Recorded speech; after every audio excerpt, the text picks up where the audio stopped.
Welcome back na naman dito sa akin channel. Panibagong video na naman ang ibabahagi ko sa inyo. Ito'y simpleng gabay at simpleng pamamaraan. At kung bago sa channel ko, ayaw niyo pong kalimutang mag-subscribe at pindutin ang notification bell para palagi kayong updated sa mga bago kong videos. Ikaw ba ay kinalimutan na ng partner mo? At hanggang ngayon ay hindi na talaga siya nagpaparamdam sa'yo. At tuluyan ka na niyang kinalimutan at binaliwala.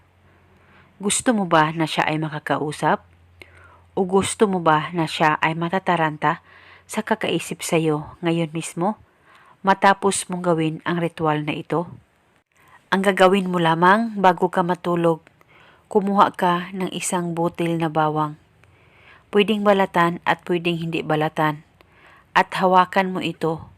Mag-focus at mag-concentrate ka, pagkaisipin mo ang target o ang taong gusto mong gawa ng ritual at ibulong mo ito sa isang butil na bawang. Pangalan at apelido, sa pamamagitan nito, ikaw ay matataranta sa kakaisip sa akin ngayon mismo. Ibulong mo lamang ito ng 3 beses at pagkatapos halikan mo lamang ng 1 beses ang butil ng bawang at saka mo ito ilagay sa unan mo at unanan mo ito buong magdamag. At kinabukasan pwede mo itong kunin at itago. At pwedeng hindi naman ito kunin dyan sa unan mo.